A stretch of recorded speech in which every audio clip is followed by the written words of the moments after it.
2 nuits d'émeutes en France. Des dégâts considérables, circonscrits pour l'instant la région parisienne, mais qui bien sûr rappellent tous les épisodes d'émeutes précédents que le pays a connus.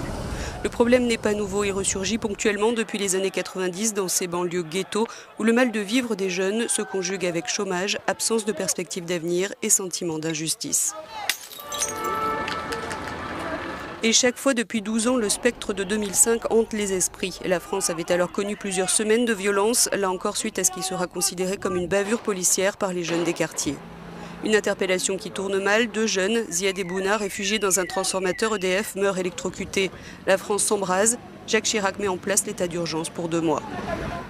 Les policiers seront relaxés au terme d'un procès 10 ans plus tard. Et dans les banlieues françaises, en 10 ans, 20 ans, 30 ans, rien n'a vraiment changé. Des politiques publiques ont été mises en place, mais pour beaucoup, le mal est plus profond chez cette génération issue de l'immigration.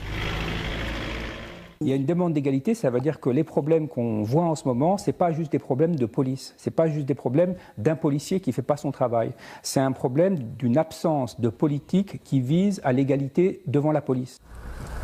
Né en France, ce que dénoncent entre autres ces jeunes depuis des décennies, outre la discrimination quotidienne, ce sont les contrôles aux faciès, récemment recadrés par le Conseil constitutionnel. C'est pas normal, là, on est tous frustrés là. Là, c'est la guerre là avec la police là. Quand ils te mettent les menottes, une fois que tu es dans la voiture, ils commencent à te traiter de sale arabe, sale noir, je sais pas quoi. Et ils se croient tout permis.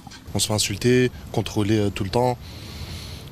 Désolé de mon expression, monsieur, mais si j'aurais une autre couleur de peau, je pense que ma vie dans ce quartier serait meilleure. Ces jeunes, qui ne faisaient pas partie des émeutiers et nettoient leur ville, ont le même sentiment de gâchis. L'image qu'on a depuis toujours, les jeunes de banlieue qui cassent tout le temps pour se faire entendre, c'est l'image qu'on donne, malheureusement.